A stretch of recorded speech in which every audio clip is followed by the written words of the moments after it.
So hello candidates and welcome to the government crackers. तो candidates, क्या आप लोग भी TS 45 एंट्री के लिए प्रिपेयर कर रहे हैं या फिर आप SSB जाने वाले हैं या जाके आ चुके हैं? और आपके मन में भी एक डाउट तो होगा ही कि एक्चुअल में लेक्चरेट क्या चीज़ होती है और SSB में जो लेक्चरेट कंडक्ट कराया जाता है वो क्या होता है, उसे किस तरीके से देना होता है, उसके कंटेंट क्या होने चाहिए और किस तरीके से आप लेक्चरेट में अपने आप को प्रेजेंट करें ताकि जो असेसर आपको असेस कर रहा है वो आपको वन गो में सेलेक्ट करे। डेफिनेटली जो लेक्चरेट होता है ये आपका GTO का टास्क होता है और जैसे कि आप सभी जानते हैं कि SSB के इंटरव्यू प्रोसीजर में GTO काफ़ी इंपॉर्टेंट रोल प्ले करता है और लेक्चरेट जो है वो आपके कई सारे स्किल्स को शोकेस करता है और जज करने में हेल्प करता है। तो जो गवर्नमेंट क्रैकर्स का व्हाट्सएप ग्रुप है उसमें कई सारे कैंडिडेट्स ने रेगुलर बेसिस पे हमसे ये रिक्वेस्ट की कि लेक्चरेट किस तरीके से देना चाहिए और इसके हिडन ट्रिक्स और टिप्स उन्हें बताए जाए ताकि वो आगे आने वाली अपनी एंट्रीज में और TS 45 की प्रिपरेशन अच्छे तरीके से कर पाए। तो आज का ये वीडियो इसी टॉपिक के ऊपर है और मैं आपको ये बताना चाहता हूँ कि गवर्नमेंट क्रैकर्स चैनल के ऊपर हमने एक पोल कंडक्ट किया था जिसमें लेक्चरेट के लिए हमने आप ही से 3 टॉपिक के ऊपर सजेशंस मांगे थे और इसमें जो यूनानिमस डिसीजन आप लोगों ने लिया उसमें आपने टॉपिक सेलेक्ट किया है लेक्चरेट का, वो है induction of women into the defence forces. इसके ऊपर आपको लेक्चर देना है और इस लेक्चरेट में मैं आपको इसी टॉपिक के ऊपर एग्जाम्पल बताऊंगा। सबसे पहले लेक्चर देने से पहले आपको टॉपिक का पूरा थरो नॉलेज होना चाहिए कि उस टॉपिक का A से Z मीनिंग क्या है।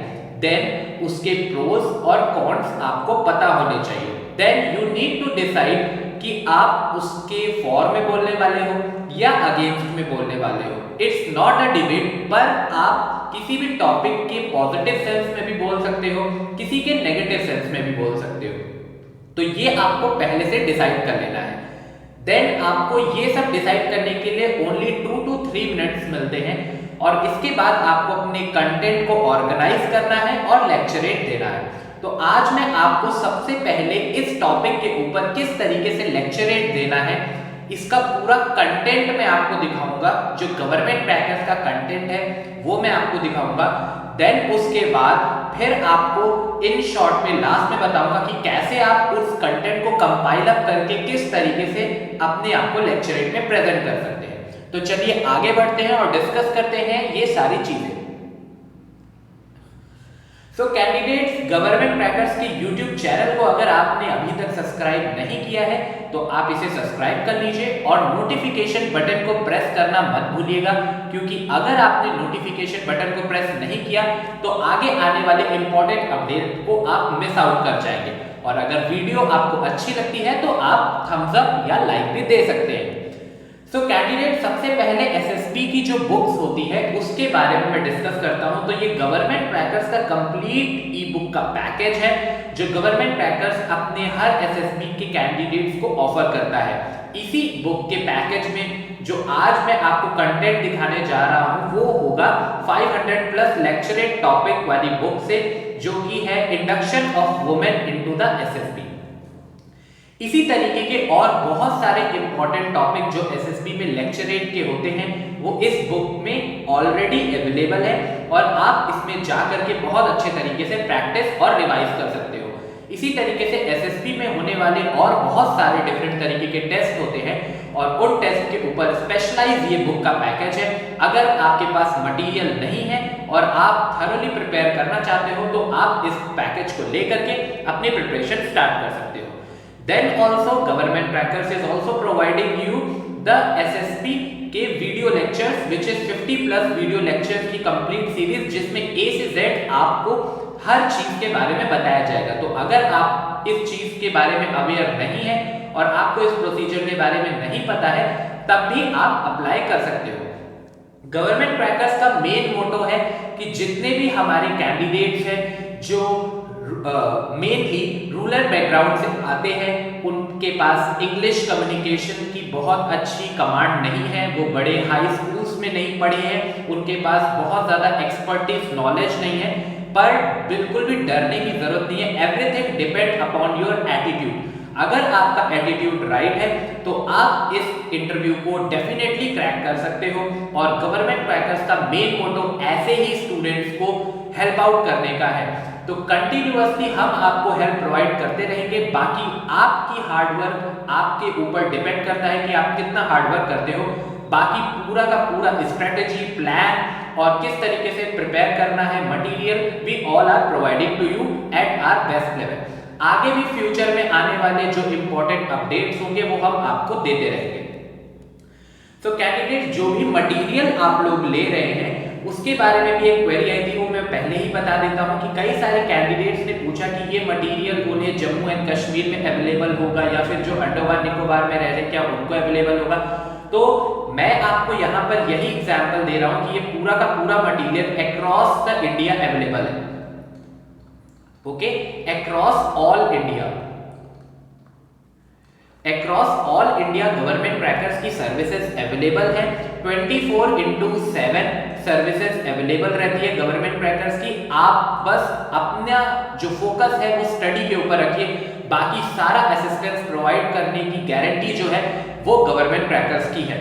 आपको सारा स्टडी मटेरियल 1 गो में मिल जाता है, यानी आपको किसी भी तरीके से वेट करने की जरूरत नहीं है। Then also within 24 hours across all India आपको सारा मटेरियल मिल जाएगा, आप कहीं पर भी रहते हो विद इन 24 आवर्स। इसके लिए आपको गवर्नमेंट क्रैकर्स की साइट के ऊपर जाना है जो कि है www.governmentcrackers.com। यहां पर आपको आर्मी एसएसबी का कोर्स मिल जाएगा जो कि TS45 के कैंडिडेट्स के लिए होती है। कई बार जो नए कैंडिडेट्स हैं उन्हें पता ही नहीं होता कि एक्चुअल में TS45 का कोर्स क्या है। तो TS45 में एक्चुअल में आर्मी की एसएसबी होती है, तो वहां पर जब आप साइट पे जाओगे तो आपको आर्मी एसएसबी करके कोर्स मिलेगा, इसी में आपको एनरोल करना है। लास्ट टाइम जो हमने अपना कोर्स स्टार्ट किया था उसको 1 डे में ही हमें क्लोज करने की जरूरत पड़ गई थी क्योंकि उसमें सीट्स फुल हो गई थी। और अभी कल ही हमने नया बैच स्टार्ट किया था क्योंकि स्टूडेंट्स की डिमांड ज्यादा थी और आज लास्ट 10 सीट्स हमारे पास अवेलेबल है। तो जो भी कैंडिडेट इसको लेकर के एकदम सीरियस है और स्पेशली डिफेंस फोर्सेस में जाने के लिए अपना एटीट्यूड एकदम राइट वे में रख करके आगे बढ़ने को और हार्ड वर्क करने के लिए तैयार है, those only come with us and utilize the platform for their preparation of TS45। तो चलिए कैंडिडेट्स अब डिस्कस करते हैं कि लेक्चरेट में एक्चुअल में कंटेंट क्या होना चाहिए और एग्जाम्पल भी आपको देता हूं कि किस तरीके से लेक्चरेट में आपको अपने आप को ऑर्गेनाइज करना चाहिए। तो कैंडिडेट ये रही गवर्नमेंट क्रैकर्स की लेक्चरेट वाली बुक। इसी में जो टॉपिक आज हमने अपने डिस्कशन के लिए लिया है वो है women's in Indian armed forces. ठीक है, इंडियन आर्म फोर्सेस का मतलब आप डिफेंस फोर्सेस भी समझ सकते हैं, that also include the navy, air force और आपका आर्मी। ओके, तो सबसे पहले आपको मेन कंटेंट जो एसेसर देखता है कि आप जो भी चीजें बोलने जा रहे हैं, okay, whether they are organized और नॉट। ठीक है, आपका जो भी कंटेंट है वो वेल ऑर्गेनाइज्ड है कि नहीं। और अगर इन सब चीजों में आप पढ़ोगे तो आपको बहुत ही ज्यादा टाइम लगेगा। गवर्नमेंट क्रैकर्स की ये जो बुक है इसमें सब कुछ चीजें पहले से ही ऑर्गेनाइज है, आपको बस इस चीज को थरोली एक बार रीड करना है और उन पॉइंट्स को कवर आउट करना है जो आपको बोलने हैं as a lecturette, and you only need to do practice. अगर आप प्रैक्टिस करोगे तो डेफिनेटली आप अच्छा लेक्चरेट दे पाओगे और इसका एग्जाम्पल मैं अभी आपको लाइव प्रूफ करके दिखाता हूँ। तो डेफिनेटली सबसे पहले आपका कोई भी लेक्चरेट हो उसमें इंट्रोडक्शन सबसे इंपॉर्टेंट होता है, क्योंकि यही एक ऐसा पॉइंट होता है जो डिसाइड करता है कि नेक्स्ट आपके जो 2 से 3 मिनट्स हैं उसमें मैं आपके ऊपर ध्यान दूंगा कि नहीं। अगर आपने अपना इंट्रोडक्शन बहुत ही इंपॉर्टेंट दिया है, बहुत अच्छे तरीके से दिया है, तो डेफिनेटली सबका अटेंशन आपके ऊपर आ जाएगा और फिर आपके नेक्स्ट 2 to 3 मिनट्स डेफिनेटली सब लोग इंगेज रहेंगे। हमेशा इंट्रोडक्शन जो होता है वो आपको करंट न्यूज हेडलाइंस को नजर में रखते हुए ही देनी चाहिए, क्योंकि पॉसिबिलिटी है कि बहुत सारे कैंडिडेट्स ने उन हेडलाइंस को सुना होगा और जैसे ही आप अपनी बात को रखोगे वो उसे अपने आप में कनेक्ट कर पाएंगे। ओके, तो इसी तरीके से यहाँ पर जो women's in Indian armed forces है, इसके लिए जो करंट न्यूज हेडलाइंस है उसके ऊपर हमने यहाँ पे इंट्रोडक्शन तैयार किया है, वो आपको इस तरीके से देना चाहिए। The Indian Navy announces the selection of 2 women officers as an observer in the helicopter stream, making them first women airborne combatants who would be operating from the warship. In another development, the Supreme Court had upheld the Women Short Service Commission officer in the Navy and were eligible for the permanent commission. The Navy had also inducted the first woman pilot last year.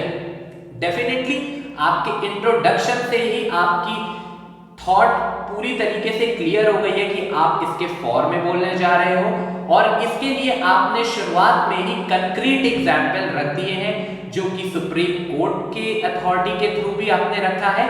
और definitely अगर arm forces में अगर women's का induction में problem है तो आपने navy और एयरफोर्स का एक कंक्रीट एग्जाम्पल आर्म फोर्स के सामने रख दिया है।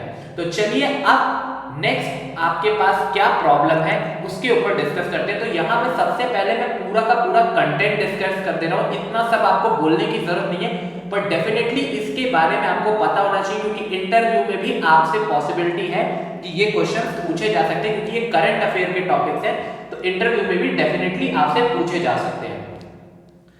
तो चलिए कैंडिडेट्स अब यहाँ पर डिस्कस करते हैं आपका वुमेन्स इन इंडियन नेवी। तो सबसे पहले हम डिस्कस करने जा रहे हैं women's in Indian navy.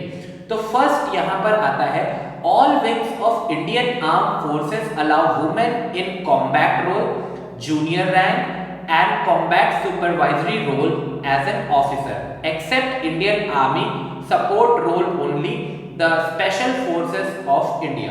Okay, तो यहाँ पर ये बताया जा रहा है कि सारे विंग्स में वुमेन्स का इंडक्शन है, बट इंडियन आर्म फोर्सेस में आपके जूनियर रैंक्स पे वुमेन्स का इंडक्शन नहीं है।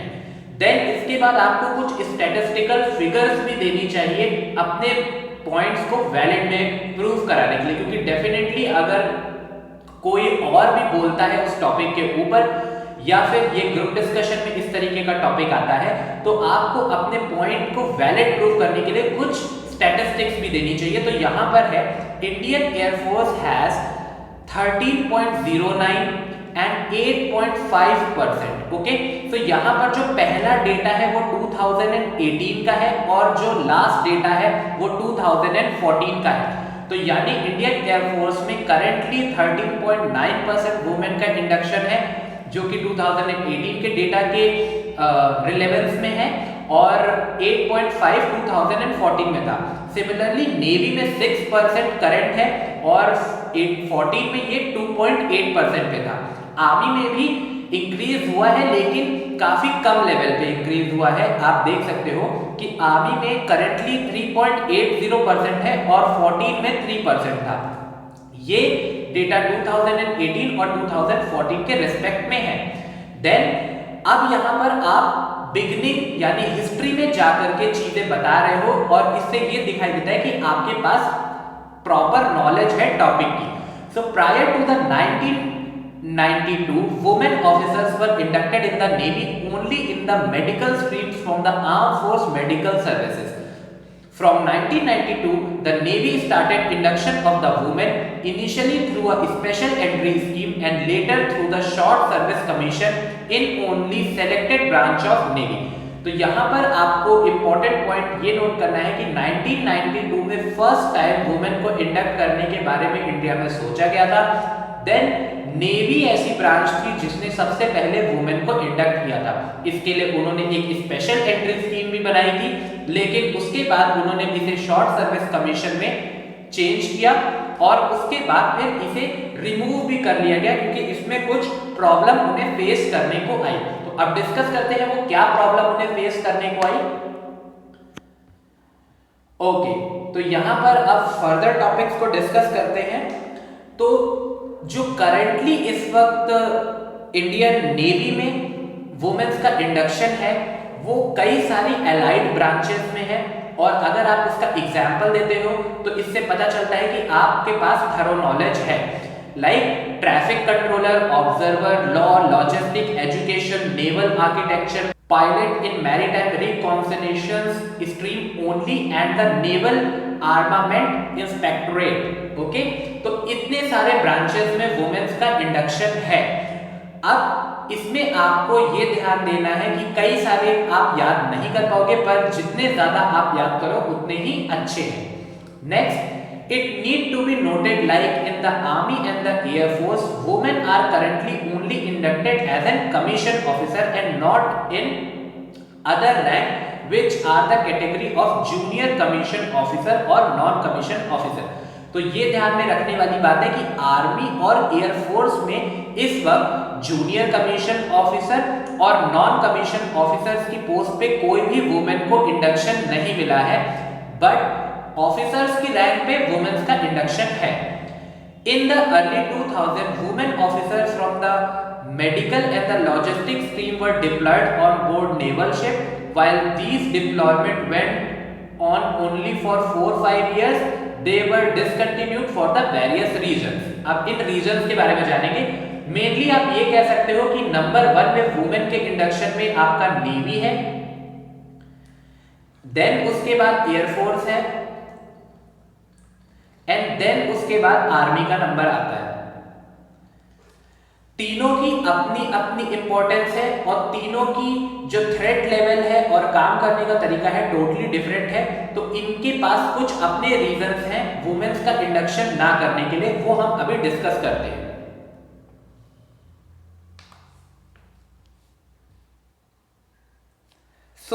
अब डिस्कस करते हैं। देखिए यहां पर आपको थॉरो नॉलेज का मतलब यह है कि जो आप बोल रहे हैं सिर्फ आपको उसी को सही नहीं प्रूव करना है, बट अगर आपके कॉन्ट्राडिक्शन में कोई बोल रहा है और आपको भी बोलना है तो डेफिनेटली आपके ऊपर ध्यान तभी जाएगा जब आप उसके कॉन्ट्राडिक्शन को प्रूव कर दें कि आप जो बोल रहे हैं वो सही है और उसके बात को आप ओवरकम कर पाए। तो इसके लिए अगर आपके सामने कोई पॉइंट रखता है तो आपको उसको ये बताना है कि इसका सलूशन ये हो सकता है, क्योंकि वो डेफिनेटली आपके सामने कोई प्रॉब्लम रखेगा तो आपको उसका सलूशन बताना है। ओके, तो ये था। अगर ये आपके पास ग्रुप डिस्कशन में आता है और अगर लेक्चरेट में आता है तो आप एज इट इज बोल सकते हो। सो वुमेन ऑफिसर्स इन न्यू स्ट्रीम, तो नए स्ट्रीम्स में देखिए कि अब आप यहाँ पर एग्जाम्पल दोगे कि अभी कौन कौन से ऐसे स्ट्रीम्स हैं जिसमें वुमेन ऑफिसर्स जो है आपकी उनको इंडक्ट किया जा रहा है। ओके, तो यहाँ पर देखिए in 2019 navy announce the induction of the women officer as an pilot of Dornier aircraft. ठीक है, तो यहाँ पर आपको ये देखना है कि डॉर्नियर एयरक्राफ्ट के लिए वुमेन पायलट का इंडक्शन किया जा चुका है। देन आप एग्जांपल दो, recently navy announce the induction of 2 women officer as an observer of the helicopter stream, ये न्यूज में भी था। देन उसके बाद Observer are airborne tactician who fly the board helicopter or fixed wing aircraft operated by the Navy. Then till now women are inducted as an observer for fixed wing aircraft which take off and land ashore. Okay, so यहाँ पर ये बताया जा रहा है कि किस किस एंट्री में अभी वुमेन का इंडक्शन राइट नाउ है और आप इसका बहुत अच्छे तरीके से एग्जाम्पल दे सकते हो। देन इसके बाद अब आपको ये देखना है कि ये जो प्रॉब्लम है ये इंडिया के सामने ही नहीं आई होगी। डेफिनेटली जो हमसे ज्यादा डेवलप कंट्रीज है उनमें भी वुमेन्स का इंडक्शन फोर्सेस में है, तो डेफिनेटली जो प्रॉब्लम इस वक्त करेंटली इंडिया फेस कर रहा है वो डेफिनेटली डेवलप कंट्रीज ने भी फेस की होगी जब उन्होंने पहली बार इंडक्शन किया होगा। तो हमें ये भी देखना है कि हमारे सिचुएशन के हिसाब से और जो उन्होंने सॉल्यूशन निकाले उसको किस तरीके से हम अपने आप में अप्लाई कर सकते हैं। तो यहाँ पर ये देखिए, India has limited experience as regarding the induction of the women in the armed forces. On the other hand, women have been serving in the militaries of deployed countries for a longer time. Okay, these countries have acquired a deep understanding of all the issue involved. तो सबसे आगे जो इसमें है वो है आपका United nation. Okay, सो सबसे आगे इसमें है आपका यूनाइटेड नेशन। यूनाइटेड नेशन जो है इसी ने सबसे पहले वुमेन्स का इंडक्शन फोर्सेस में स्टार्ट किया था, तो ये एक तरीके से आपके लिए गाइडेंस का रोल प्ले कर सकता है। देन उसके बाद यहाँ पर ये बताया जा रहा है कि करंटली जो अमेरिका की फोर्सेस है उसमें से अराउंड अप्रोक्सीमेटली 2 लाख जो फोर्सेस है वो वुमेन्स का इंडक्शन है उसमें, यानी 2 लाख वुमेन अमेरिकन फोर्सेस, यानी जो कंस्टिट्यूट करती है 20% ऑफ अमेरिकन फोर्सेस, वो वुमेन्स की कंट्रोल में है। Then Britain the major enlargement of the women role in the British armed forces took in 1990s, ये आप हिस्ट्री बता रहे हो। Then today 71% all jobs in Navy, 67% in Army and 96 in the Air Force। यहाँ पर women's का induction possible है और इंडक्शन है। Women are primarily excluded from the duties which require battling enemy at close quarters।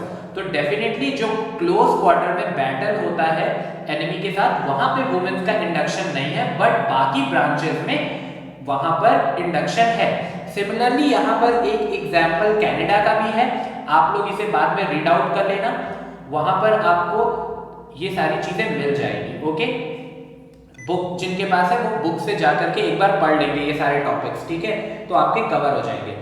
अब major issues के बारे में हमें डिस्कस करना है। डेफिनेटली इन इश्यूज के ऊपर रेज करके पॉइंट कोई आपको कॉन्ट्रडिक्ट करने की कोशिश जरूर करेगा, और अगर आप लेक्चरेट दे रहे हो तो डेफिनेटली आपको इन्हीं इश्यूज के ऊपर अपने आप को रिवॉल्व करना है, क्योंकि डेफिनेटली जो असेसर होता है वो आपसे सोल्यूशन चाहता है रेदर देन कि आप उसे प्रॉब्लम बताओ। तो सबसे पहला जो प्रॉब्लम आता है वो है सेक्सुअल हैरेसमेंट का। तो सेक्सुअल हैरेसमेंट का जो ये केस है, इसमें बेसिकली क्या होता है कि हमें प्रोटेक्ट करनी होती है dignity of a women in the forces, और डेफिनेटली आप लोग ये देखोगे कि यहाँ पर जब वुमेन्स के साथ किसी भी तरीके का सेक्सुअल असॉल्ट होता है आपका फोर्सेस के अंदर, तो अगर वो किसी तरीके की कंप्लेन लेकर के जाती है तो उनकी कंप्लेन्स को सुपीरियर के द्वारा जो होता है वो डिसमिस कर दिया जाता है और एक फ्रिवोलियस एक्ट बोला जाता है, ठीक है। तो ये ओवर सेंसिटिविटी का एज एन इशू बना दिया जाता है वुमेन के लिए, और इस तरीके के serious accusation of sexual assault are many times treated as a perfunctory manner, ठीक है। तो यहाँ पर बहुत ज्यादा सीरियसली नहीं लिया जाता है, और यही एक बहुत बड़ी प्रॉब्लम है जो एक वुमेन को फेस करनी होती है जब वो फोर्सेस के अंदर आती है। तो इसको आप किस तरीके से इरेडिकेट कर सकते हो, ये आपको सोचना है।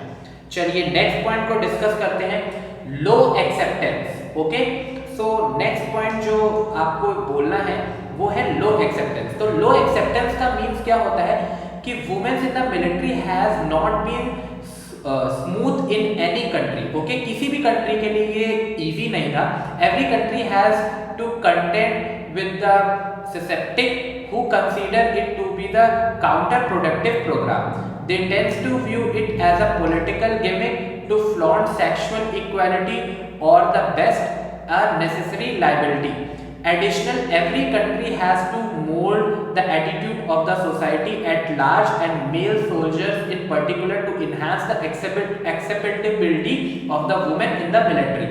तो मेनली यहाँ पर आपको क्या ये ध्यान देना है कि लो एक्सेप्टेंस होती है वुमेन्स की। ओके, वुमेन्स का जो आर्म फोर्सेस के अंदर एक्सेप्टेंस है वो काफी कम है। डेफिनेटली अगर आप सोसाइटी में भी जाते हो तो सोसाइटी में भी अगर आप किसी वुमेन के लिए जॉब बोलोगे और वो अगर बोलती है कि उसे डिफेंस फोर्सेस को ज्वाइन करना है, तो सोसाइटी जनरली इसे एक्सेप्ट नहीं करती है। डेफिनेटली जो सोल्जर्स होते हैं, जो लोअर रैंक्स के सोल्जर्स होते हैं, ओआर वगैरह, वो भी बैकवर्ड बैकग्राउंड से आते हैं, तो उनके भी माइंड इतने ज़्यादा शार्प नहीं होते हैं, और वो भी इस चीज़ के लिए एक्सेप्ट नहीं करते कि उनको कमांड करने वाला ऑफिसर जो हो गया या फिर उनके साथ जो उनका सबऑर्डिनेट हो वो एक वुमेन हो, क्योंकि वो इस तरीके के माहौल में नहीं होते। देन एक इंपॉर्टेंट फैक्ट और है lack of job satisfaction. Okay, lack of job satisfaction का मीनिंग यहाँ पर ये है कि बहुत सारी जो वुमेन्स होती हैं वो फोर्सेस में जब वर्क करती हैं, तो जो उनके काउंटर पार्ट्स होते हैं अगर मान लीजिए वहां पर 6 पर्सन है, वहां पर एक वुमेन है और 5 मेल ऑफिसर्स है, ओके। सो क्या होगा कि अगर कोई डिस्कशन चल रहा है तो डेफिनेटली मेल वंस के जो पॉइंट ऑफ व्यू है उनको जनरली कंसीडर किया जाएगा, और जो फीमेल का पॉइंट ऑफ व्यू है उसको जनरली कंसीडर नहीं किया जाता है, और वुमेन्स को लगता है कि उनको उनका डिसीजन मेकिंग में कोई पार्ट नहीं है और वो मार्जिनलाइज्ड अपने आप को महसूस करती हैं। इसी को बोला जाता है लैक ऑफ जॉब सेटिस्फेक्शन, और उन्हें लगता है कि इस जॉब से उन्हें किसी तरीके की सेटिस्फेक्शन नहीं मिल रही, क्योंकि इस तरीके के जॉब में उनकी कोई वैल्यू नहीं है। सो दैट्स व्हाई ये भी एक बहुत बड़ी प्रॉब्लम है जो फेस करनी पड़ेगी अगर वुमेन का इंडक्शन आर्म फोर्सेस में होता है। देन पुअर कंफर्ट लेवल, ये आपको ध्यान देना है, क्योंकि हर जगह आप सोल्जर्स का जो वर्क होता है वो डिप्लॉयमेंट जो अलग अलग जगह पे होता है वहां पर हर तरीके का कंफर्ट पहुंचाना जरूरी नहीं है, और women's accepted the fact that the presence amongst the male tends to make the environment formal and stiff. और डेफिनेटली अगर आप 4 मेल कैंडिडेट्स हैं, ठीक है, आप आपस में बात कर रहे हो और अगर गलती से वहां पर एक वुमेन आ जाती है या फिर कोई दूसरी गर्ल आ जाती है, तो डेफिनेटली जिस तरीके से आप कैजुअल वे में बात कर रहे थे फिर उस तरीके से बात नहीं कर सकते हो सबके सामने, और आप आपस में थोड़ा सा फॉर्मल इन्वायरमेंट हो जाता है और थोड़ा सा स्टिफनेस आ जाती है, तो ये भी एक कंफर्ट लेवल का प्रॉब्लम हो जाता है। देन सोसाइटल इशू, तो जो सोसाइटल इशू है ये मैंने आपको पहले ही बता दिया कि यहाँ पर आपको सबसे ज्यादा ध्यान देने वाली बात यही है कि जो आपके सोल्जर्स होते हैं ये काफी बैकवर्ड बैकग्राउंड से आते हैं, और ये जनरली जो कई सारे कैंडिडेट्स होते हैं वो कोएड स्कूल्स में भी नहीं पढ़े होते हैं, तो डेफिनेटली उनको नेक्स्ट जेंडर से कैसे बात करनी है ये नहीं आता होगा। देन वो इस चीज को एक्सेप्ट नहीं कर पाएंगे कि उनका जो सुपीरियर है या जो उनको कमांड कर रहा है वो एक वुमेन है, तो इसलिए आपको इनकी साइकोलॉजी को ट्रेन करना होगा। That is what you need to understand about this. Next, psychological challenge, ये सबसे बड़ा पॉइंट है जो आपको इसके बारे में बोलना है। लाइक वुमेन्स के पास एक ये अपॉर्चुनिटी होती है कि वो मदर बन सकते हैं, ओके। सो चाइल्ड केयर के लिए यहाँ पर एक लिमिटेशन आ जाता है जिसको हम बोलते हैं साइकोलॉजिकल लिमिटेशन, और ये एक फैक्टर है जो वुमेन्स के इंडक्शन को क्लोज कॉम्बैट के आपके एनिमी से डिफरेंशिएट करता है वुमेन्स के इंडक्शन के लिए। तो क्या प्रॉब्लम आती है कि women officers in the army, it is a challenge for the women to meet these hazards of the service owing to the prolonged absence during the pregnancy. तो डेफिनेटली जब वुमेन प्रेग्नेंट होती है उस case में उनको उतना fit नहीं रखा जा सकता, उनसे उतने हैवी वर्कलोड नहीं कराया जा सकता, तो इस वजह से उनका जो फिटनेस लेवल होता है वो उस लेवल का नहीं रह जाता जो कि एक क्लोज कॉम्बैट के आपके कैंडिडेट में चाहिए, जो आर्म फोर्सेस की रिक्वायरमेंट होती है, क्योंकि जो फोर्सेस होती है that is not a kind of a show piece जिसको आप किसी पॉलिटिक्स का इशू बनाओ। यहाँ पर defence of a country is the ultimate task, और यहाँ पर डिफेंस के साथ किसी तरीके का कोई कंप्रोमाइज नहीं किया जा सकता। ऑल्सो अगर एक वुमेन मदर बन जाती है तो उसके साथ कई सारे डोमेस्टिक ऑब्लिगेशंस आ जाते हैं, जैसे कि उनके चिल्ड्रन का टेक केयर करना, फैमिली को किस तरीके से ऑर्गेनाइज करना, और डेफिनेटली ये बहुत ही ज़्यादा हार्ड हो जाता है अगर वुमेन और हस्बैंड जो है वो दोनों ही ऑफिसर हैं, तो इस तरीके से बहुत ज़्यादा प्रॉब्लम आती है। ऑल्सो एक इम्पॉर्टेंट चीज़ जो यहाँ पर आपको ध्यान देने वाली होती है वो है family issue. Family issue in the sense आपको ये समझने की जरूरत है कि जो भी आर्म फोर्सेस में वर्क करते हैं तो डेफिनेटली जो पर्सन वर्क करता है उसे तो सैक्रिफाइसेस देने होते हैं, बट उससे ज़्यादा सैक्रिफाइस उसके फैमिली मेंबर्स को भी देना पड़ता है, क्योंकि आपका जो टेन्योर होता है वो एक जगह से दूसरी जगह पे, एक वेजिटेशन से दूसरे वेजिटेशन में जाने का होता है। ऐसे केसेस में आपके चिल्ड्रन की एजुकेशन इफेक्ट होती है, आप अपने फैमिली के साथ कंटिन्यूअस रह नहीं सकते हो, okay. So these are the problems जो आपको फेस करनी पड़ेगी अगर वुमेन्स का इंडक्शन हो जाएगा आर्म फोर्सेस में। कुछ ऐसे ब्रांचेस में जहां पर पॉसिबिलिटी नहीं है कि वुमेन को इंडक्ट किया जाए। देन इसके बाद परमानेंट कमीशन से रिलेटेड कुछ इंफॉर्मेशन आप दे सकते हो। The recent decision of the supreme court regarding the grant of the permanent commission to the women officers are seen as a landmark steps toward the women empowerment and the corrective changes to prevent the preside gender bias against the women. ठीक है, तो ये एक चीज है, permanent commission से related information आपको दे दी गई है। इसी तरीके से कई सारे और इंपॉर्टेंट यहाँ पर पॉइंट्स हैं, ये आप लोग बुक में पढ़ लेना। अब यहाँ पर हम सजेशंस और चैलेंजेस देखेंगे। ठीक है, सजेशन और चैलेंजेस ये सबसे इंपॉर्टेंट है। तो इसमें सबसे पहले हम देखते हैं, सबसे पहला पॉइंट है in terms of various challenges toward the deployment of the women on board warship, the logistic part is not as challenging as one would imagine, especially as most of the large warship of the navy do have basic living arrangement that can be allocated for the women। तो definitely आप close combat में women को induct नहीं कर सकते हो, पर जो आपके डिप्लॉयमेंट होते हैं वुमेन के ऑन बोर्ड वॉरशिप में, वहां पर आपकी बेसिक फैसिलिटीज और लिविंग अरेंजमेंट्स होते हैं, तो यहाँ पर डेफिनेटली वुमेन्स का इंडक्शन पॉसिबल है। तो इससे ये चीजें आपको दिखाई देती है कि आप एक तरीके से मिसोजिनिक पर्सन नहीं हो, ओके, और आप चाहते हो कि वुमेन्स का इंडक्शन हो, बट जहां पर उनको भी प्रॉब्लम ना हो और किसी तरीके का जेंडर बायस भी ना रहे। नेक्स्ट आपको यहाँ पर देखना है the question of mindset and the gender sensitization is something may be believe and would require to concerted effort and concrete steps are taken in that direction. तो डेफिनेटली जेंडर से रिलेटेड जो आपके soldiers होते हैं वो इतने ज़्यादा educated नहीं होते, तो डेफिनेटली उनका भी साइकोलॉजिकल ट्रेनिंग भी ज़रूरी है।